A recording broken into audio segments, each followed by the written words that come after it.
generación quiere aprender de historia, pero también escribirla. Queremos hablar de política e incidir en ella. Queremos escuchar, pero también ser escuchados. Foro 89.5, con Paco Vallejo y Manuel Galván. La historia es nuestra y la hacen los pueblos. ¿Qué tal? Muy buenos días, bienvenidas, bienvenidos a Foro 89.5 esta mañana del 8 ya de diciembre del 2022. Como siempre, un gusto llevar una emisión más de su programa, invitar para que participen como nosotros como cada jueves. La semana pasada pues no pudimos estar acá, se complicó, estábamos enfermos, pero contentos nuevamente de estar aquí en el programa, deseándoles a todos que estén pues con salud, ¿no? Que se cuiden. Ahorita hay por ahí en el ambiente muchos virus, entonces hay que estarnos cuidando. Manu, buenos días, ¿cómo estás? Buenos días, Paco. Bien, muchas gracias. Un saludo a todo el auditorio. Y como bien comentas, sí, estarnos cuidando, sobre todo de lo que restos que quedan del COVID, la influenza que ya es estacionaria en estas fechas y los virus de gripe normal, ¿no? En temporada invernal. Así es. Pues bueno, tenemos pendiente el programa pasado. Queríamos abordar precisamente lo que fue. Para empezar vamos a relacionar, hay dos temas, ¿no? Primero, lo que fue la marcha y el discurso, esta hora y media en la cual el presidente habla de los logros que ha tenido su gobierno en los últimos 4 años. Aquí está el número en WhatsApp, que es el 44 22 49 87 88. Si pueden repetir los otros números, aquí están. 44 21 92 12 93 y también al 44 21 92 12 00 con la extensión 37 120. Con mucho gusto, si llegan sus mensajes antes de que termine el programa, les daremos lectura, y si no, con mucho gusto también lo podemos hacer el próximo programa. Pero bien, Manu, entonces hace un par de semanas, el 27 de noviembre, se llevó a cabo primero una marcha, ¿no? Y al día de hoy yo me sigo preguntando cuál era el objetivo y la finalidad de la marcha como tal, por más que lo ha negado el presidente. No es una marcha de músculo, es una invitación para celebrar los 4 años de su informe, de sus 4 años de gobierno y de esta llamada cuarta transformación. No hay otra forma para justificarla. O sea, fue una marcha sin causa, desde mi punto de vista. Y fue una marcha precisamente para mostrar el músculo del gobierno federal, del oficialismo, en contraposición a la marcha que por primera vez la oposición supo organizarse. No tanto organizarla, porque creo que hasta los rebasó de la convocatoria. Sí. Y algo parecido creo que sucedió también con esta marcha.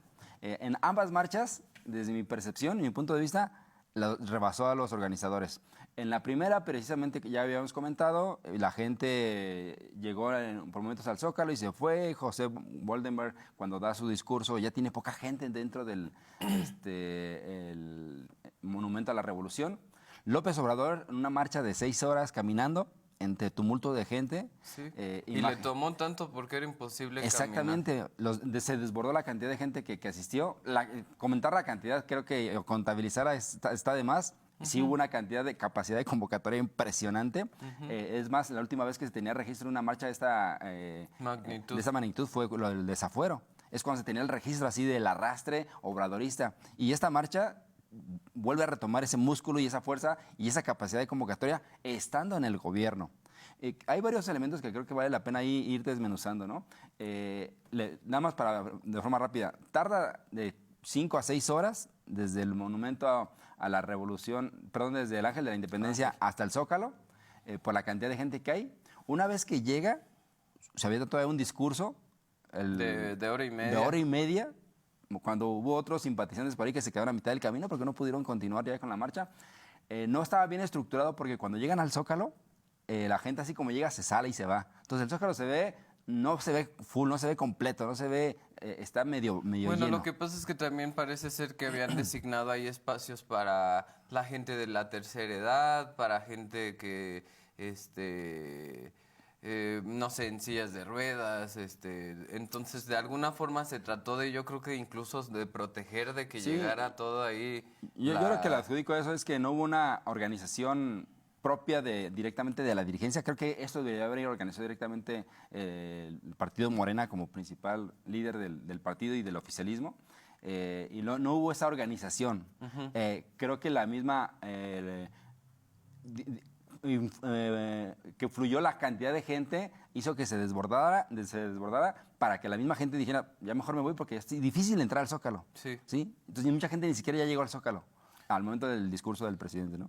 Así es, y además los riesgos, ¿no? Que se tomaron Ese es un de haber elemento. hecho, pues, haberse insertado en una masa tan grande, Sí. los riesgos que se tomaron ahí también. A la figura del presidente de la República, ¿no? Una cosa es Andrés Manuel López Obrador como este líder moral y este líder con capacidad de convocatoria, y otra cosa ya es el presidente de la República, encargado del Ejecutivo, que trae la investidura como tal y que pone en peligro la estabilidad del país. Entonces, es muy difícil a estas alturas, pero creo que por el otro lado también ese era el mensaje.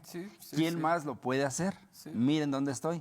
¿Quién más se puede mover como peso sobre el agua? Y donde la misma gente gritaba precisamente, cuidémoslo, cuidémoslo. O sea, el mismo pueblo haciendo realidad ese discurso de López Obrador, decir, yo no necesito seguridad, el pueblo me cuida. Sí, el pueblo ¿sí? me Pero cuida. a la vez estando vulnerable precisamente de la figura del presidente ante esta situación, ¿no? Ahora, bueno, en su discurso de hora y media, pues escuchamos ahí los logros desde la perspectiva de este partido, de Andrés Manuel López Obrador, en los últimos 4 años. En realidad nos dijo prácticamente lo que ya nos había venido diciendo en la mañanera y en otros discursos. Sin embargo, al final cierra con un nuevo concepto muy interesante que es el humanismo mexicano. Entonces, ¿qué implica humanismo mexicano? De alguna forma ahí también lo reduce, ¿no? Lo trata de definir de forma muy... Como aventar la palabra clave para empezar a construirla, pero creo que todavía ni siquiera el grupo de Morena, vamos a llamarlo los intelectuales de Morena, los intelectuales orgánicos del oficialismo, no habían conocido la palabra. En mi percepción es algo que se le ocurrió al presidente al cierre de su discurso, precisamente para ir marcando ya una especie de legado. Y con el objetivo de que la misma gente, los mismos intelectuales y la misma discusión nos lleve a empezar a construir qué es eso del humanismo mexicano. Por más que yo traté de buscar como discursos complementarios o argumentos donde personas directamente de Morena, es más, directamente una entrevista que le hicieron a Fisgón, el Barajas, que es una persona, creo que orgánico, directamente intelectual y morenista 100% y de izquierda. Ni siquiera él podía como poder dar una explicación. Él retoma que los 3 elementos de las transformaciones que ha habido en México y que ahora esta 4ª transformación cierra con un humanismo mexicano en el cual, eso sí les queda claro, no, es todo menos neoliberalismo. Pues sí, eso creo que que es como construirlo a partir de eso, de lo que no es el neoliberalismo. De lo que no es el neoliberalismo, ¿no? Todas estas ideas y estos conceptos que de alguna forma se trataron de difundir a través del neoliberalismo, esta cuestión del individualismo, del libre mercado, de libre mercado, de tener el éxito a partir de pisotear y a partir de, pues sí, políticas que favorezcan a la economía y no al bienestar. Y creo que una de las, digamos que como líneas que vale la pena que se van a estar ahí desarrollando sobre esta propuesta del humanismo mexicano es el bienestar, ¿no? El bienestar, ¿no? El papel del Estado como este ente central, ¿no? Que regula la economía, que reparte la riqueza, que está ahí como un ente vigilante, que lleva la justicia, que defiende la democracia, como este tipo de elementos son los que también ahí vienen involucrados, pero creo que sí es más un concepto que trata de delimitar o de marcar Hasta aquí llegamos con el neoliberalismo y empieza una época, ¿no? Y esta época vamos a llamarla el humanismo mexicano. No es, en mi punto de vista todavía me es difícil decir cuando llegó este gobierno, dejamos de tener neoliberalismo. Sí. Creo que es difícil. Incluso ahora. Ahora, o sea, este gobierno todavía llegó, en turno por más gobierno de izquierda, llegó y retomó políticas neoliberales. Y un claro ejemplo es la renegociación del Tratado de Libre Comercio versión 2.0. O sea, ese es el mejor ejemplo de que el neoliberalismo sigue vigente. Que han hecho cambios a las leyes que favorecen precisamente que el Estado tenga mayor control en beneficio de los ciudadanos. Sí, también. Un claro ejemplo de lo otro es precisamente eliminar el outsourcing, donde mataba directamente al trabajador. Con lo que parecía ser la ley de las vacaciones, ¿no? Que La incluso ley. ahora ya también ahí como que se arrepintieron de la propuesta de... Sí, el primer de año los llegas a 12 trabajar y solamente tenías derecho a 6 días y la propuesta fue primer año 12 días. 12 días. Pero ahora ya empezaron a decir, no, mejor despacio porque que sean... 12 días, pero no pueden ser seguidas. de jalón, sino que Exactamente. tienen que estar separadas en 2 periodos al menos, ¿no? Al menos ahí va. Pero bueno, lo del incremento al salario que no había tenido durante todo el periodo neoliberal. Y también que creo ya es algo- hablan de otro incremento un para enero 20% también de un para- 20%, ¿es que eso significativo? sí es importante, ¿no? Y también ahí como choca con el otro discurso o con la oposición, ¿no? Incluso acá en nuestro estado, Curi dijo que pues que no, el aumento salarial no es la respuesta, sino que la respuesta es la generación de empleos. Y bueno, ahí vemos pues, modelo de alguna neoliberal, o sea, todavía tratando de justificarlo, señor gobernador, es difícil mantener una estabilidad solamente bajo la dinámica Sí, neoliberal. neoliberal, ¿no? Hay Que también creo que también el introducir estos nuevos conceptos como el humanismo mexicano, de alguna forma es lo que busca, ¿no? Que se estén cuestionando también todos esos paradigmas que parecían definitivos precisamente en el neoliberalismo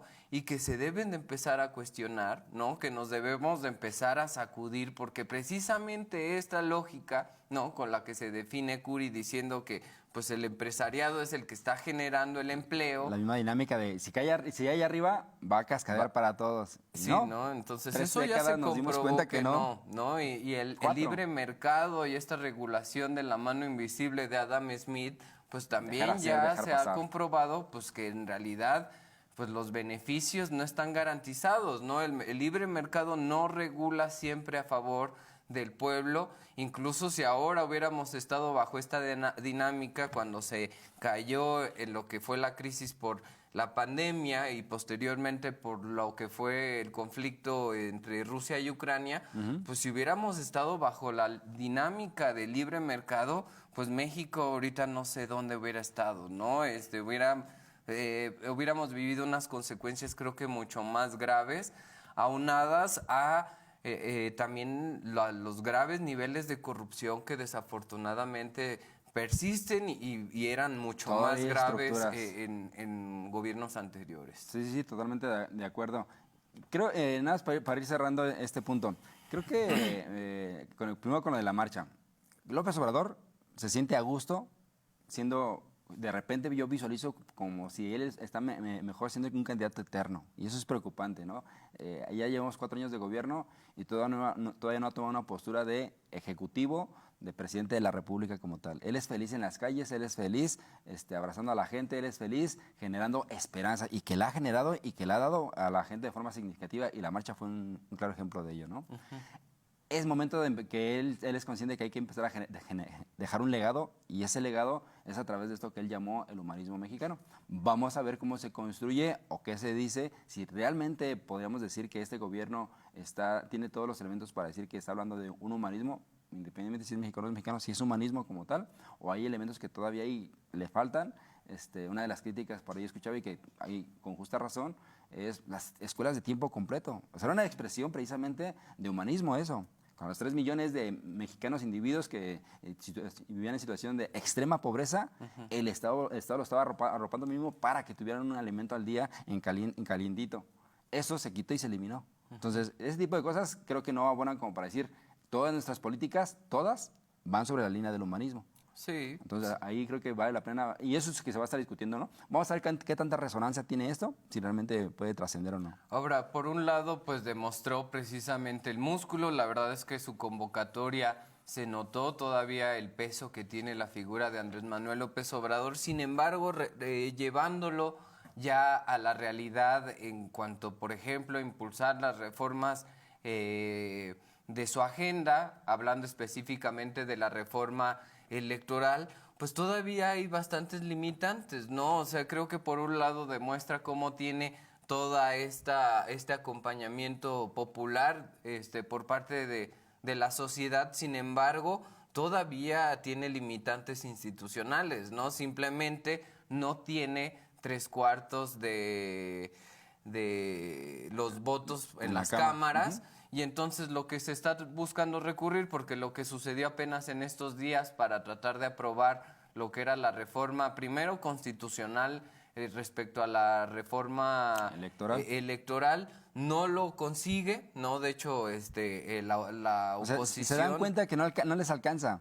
Y al darse cuenta que no les alcanza, deciden mejor desecharla. Precisamente para aprovechar los tiempos legislativos. Y en la Cámara dicen, se desecha por tantos votos, no va a pasar, ya ni siquiera se va a someter a discusión. No va a pasar, entonces ahí introducen lo que viene siendo el plan B. El plan B. Que lo que implica es, no se puede hacer una reforma constitucional, pero tenemos mayoría relativa, que es arriba del 50%, la mayoría simple, y entonces a través de la mayoría simple sí podemos hacer modificaciones a las leyes secundarias y a partir de ahí de alguna forma tratar de regular y modificar ciertos aspectos que también hay que decirlo, o sea, esta cuestión también del INE no se toca, me parece completamente absurdo, ¿no? Las instituciones, la democracia, en general muchas cosas pues están en construcción. Simplemente no podemos pensar que la democracia está terminada en nuestro país a estas alturas. Totalmente de acuerdo.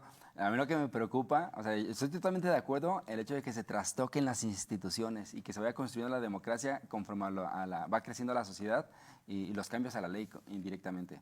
Pero creo que un punto que nos va a dejar esto y que creo que todos salimos perdiendo, sobre todo los ciudadanos, es cómo se toca. O sea, no puedes tocar las leyes en la madrugada con un albazo, un fast track de cambios de ley, porque eso es lo que hizo tristemente. El miércoles a las 3:27 de la mañana, directamente los diputados sumados de Morena, Partido del Trabajo y Partido Verde, lo que hacen es decir, sí, leímos 300 hojas con cambio de 427 artículos a las leyes electorales, lo cual es difícil de entender. No, señores, ni siquiera lo leyeron. ¿Sí? Bueno, eso es por un lado, aunque también habría que comentar, porque sí parece ser eso lo que comentas, ¿no? Aprovechar que tengan mayoría del 50%, pero por otro lado, también ya estaba abiertamente declarado que la oposición, aunque se hubieran abierto las mesas de diálogo durante 5 o 10 días, pues ellos habían dicho... No va a pasar. No va a pasar, o sea, lo que vengas traiga beneficios sociales, traiga beneficios para la democracia, reduzca los gastos. Trae el nombre de López Obrador y no la queremos. No la queremos. Total. Entonces, por un lado, sí es cierto, se aprovecha Morena de la situación, pero también por otro lado, tampoco hay diálogo y tampoco hay debate entre los partidos, ¿no? Y en ese punto medio estamos los ciudadanos, que somos los que salimos perdiendo. Pues sí. Porque tristemente creo que si el país requiere y es necesario que haya cambios a la ley, que se trastoque el INE y que haya cambios de reforma importante en puntos electorales, pero no de esta forma. Y también por el otro lado la oposición no puede salirse del pleno, o también la oposición no puede declarar ni voy a aprobar nada por más puntos positivos, o sea, ni siquiera dar el espacio a discutirla. Ni debatirlo, exactamente, ¿no? o sea, ni eso ni siquiera. discutirlo. Entonces, por un lado tenemos a los que no quieren debatir y por otro lado tenemos los que dan madruguete. ¿Qué hacemos los ciudadanos? ¿En qué nos quedamos? Teniendo leyes que hacen cambios por venganza, eso no beneficia a la democracia. Sí, y no. eso, al contrario, desde mi punto de vista, puede generar puntos negativos o puertas traseras que el día de mañana en las elecciones federales se justifique. Es que hubo esos cambios a la ley, es que me quitaste directores ejecutivos, es que el día de hoy ya no se tienen seguros, es que se quitaron fideicomisos, y se puede empezar a argumentar, decir, es que empezaste a quitarle los elementos importantes a la democracia, ¿sí? Con esos cambios de ley que hiciste por debajo del agua y que ni siquiera leyeron. Así es. Entonces, pues bueno, aquí también hay que decir que todavía no se aprueba lo que son las leyes secundarias, no estas modificaciones a las leyes secundarias, se aprueban lo que viene siendo la Cámara de Diputados, ¿no? A través de esta sesión ordinaria, bueno, se aprueban. Sin embargo, todavía falta en el Senado, que también este es un tema muy interesante, porque ahí lo que está viviendo Andrés Manuel López Obrador es incluso una resistencia por parte de morenistas, como viene siendo Ricardo Monreal, el cual de alguna forma ya también a través de diferentes declaraciones, incluso a través de muestras de poder de Ricardo Monreal, de si se insiste en imponer por parte del partido oficialista, nosotros incluso como morenistas nos podemos echar para atrás y también exigiendo de alguna forma, también viendo por su parte Monreal pensando en el futuro, en su candidatura a la presidencia, yo también en el Senado tengo presencia, yo acá puedo determinar, este es mi campo, pasa, este es mi campo. Entonces, si quieren que acá pase, pues van a tener que establecer las condiciones para que yo también tenga entrada en el juego electoral para la presidencia en el 2024. Sí, y ya declararon, ya dijeron en el Senado que ellos no lo van a hacer fast track. Ellos lo van a mandar hasta el día 13 de diciembre. El pleno del Senado se cierra el 15, o sea, 48 horas antes de que se cierre el pleno en este calendario parlamentario, van a empezar a discutir estas leyes. Con lo cual a Monreal le da suficiente tiempo como para empezar a negociar y volver a subirse al ring. Razón por la cual pues, se puede explicar. Primero, Monreal había declarado a finales de noviembre que era el 1 de diciembre iba a declarar o que ya se iba a ir de Morena. Él, con ese olfato político, se da cuenta de que no le convenía y todavía le quedaba esa carta bajo la manga, ¿no? Y es la que va a jugar, al menos en estos 15 días que van a ser interesantes, como bien comentas, con la pugna de poder, y ya pensando, tristemente, en la sucesión presidencial, ¿no? Porque ahora Monreal ahí, ¿a qué se quiere esperar? O sea, ¿qué quiere debatir, qué quiere hablar con una oposición que además ya dijo, nosotros no nos interesa cualquier propuesta que venga desde Andrés Manuel López Obrador? Entonces, que se espere 15 días, que se espere 3 semanas, un mes, 6 meses. Meter la presión dentro de su grupo, ¿no? Creo que es más para su grupo, porque a la oposición ya dijo, nosotros no vamos a votar por estas modificaciones. Entonces ahí en realidad lo que está haciendo es jugando sus cartas políticas, metiendo presión a mismo Morena, al mismo presidente, y manteniéndose en el juego político, porque también por ahí ya salió el presidente y le dijo a Monreal, pues si quieres ir a participar como candidato en la oposición, pues mucha suerte, porque allá tienen más candidatos que votantes. Que votantes, ¿no? Entonces, pues también ahí está el debate bastante interesante. Sí. Entonces, bueno, ni siquiera hemos hablado de qué proponen ¿Qué cambios a la ley se hicieron directamente en la Cámara de Diputados? Como les comentábamos, fueron 427 artículos, si mal no recuerdo, los que se buscaron modificar. De los más rápidos es tope salarial. Todos los consejeros no pueden ganar más que el presidente. Sí, porque si hay más de 120 personas dentro del INE que ganan más que el presidente. Sí, y entre ellos los consejeros están arriba de 300,000 pesos mensuales y adicionalmente las prórrogas que les dan, ¿no? Y 2 de ellos, bueno, 3, ahorita ya nada más quedan 2, se ampararon. Entre ellos Benito Nasif, que era ex consejero, se amparó y fueron los primeros que dijo, esto es lo que me toca por ley. Lorenzo Córdoba y Ciro Murayama. Entonces son de los que todavía están amparados diciendo, es lo que me corresponde por ley y no voy a negar. Entonces un tope salarial. El otro fue la eliminación del seguro de gastos médicos que tienen como consejeros, liquidar fideicomisos, eliminar secretarías ejecutivas. Que creo que también ahí tiene la intención de golpear estos puestos importantes que precisamente han venido construyendo estos consejeros para de alguna forma sostener la estructura actual, ¿no? Vigente. Pero bueno, se nos está acabando el tiempo. Yo creo que tendremos que retomar este tema la siguiente semana. Ya puntos más específicos. Puntual, cuáles son las propuestas de modificación de la ley a través de esta reforma. Pero bueno, queremos agradecer como cada jueves su presencia, invitarlos a escucharnos y vernos a través de YouTube como Foro 89.5. Nos vemos y nos escuchamos el próximo jueves. Nuestra generación quiere aprender de historia, pero también escribirla. Queremos hablar de política e incidir en ella. Queremos escuchar, pero también ser escuchados. Foro 89.5 con Paco Vallejo y Manuel Galván. La historia es nuestra y la hacen los pueblos.